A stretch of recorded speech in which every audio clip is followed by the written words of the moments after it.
Hey, this is my Unit 3 reflection over chapters 4, 7, 16, and 17.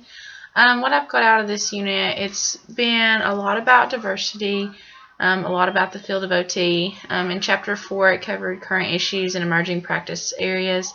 Some things I've learned about were the assistive devices, the diversity of the jobs, clients, practice, which all makes it all exciting.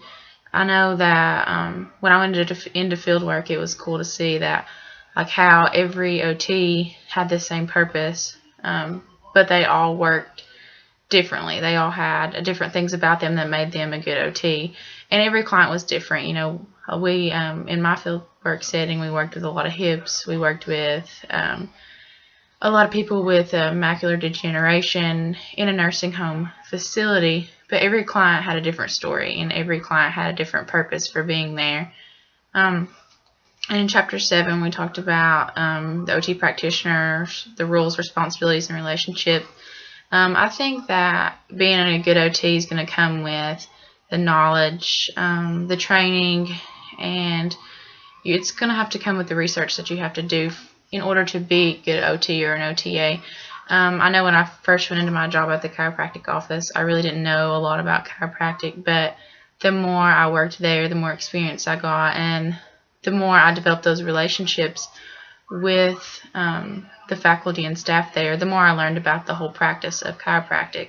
So it's going to come slowly, but it'll eventually come over time, and that makes it exciting that we all get to learn over time.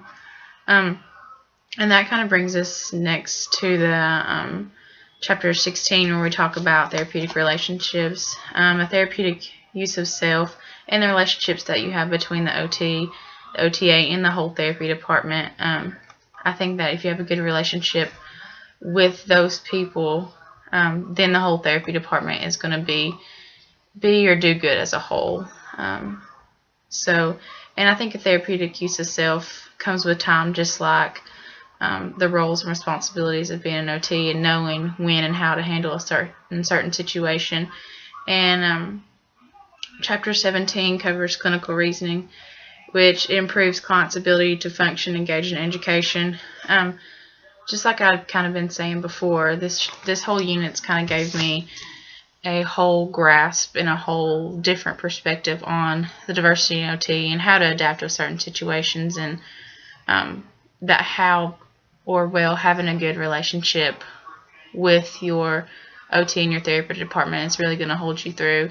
Using a good clinical reasoning and therapeutic use of self, if you use that, then you should have no problem in the OT field as in being client-centered with the patient.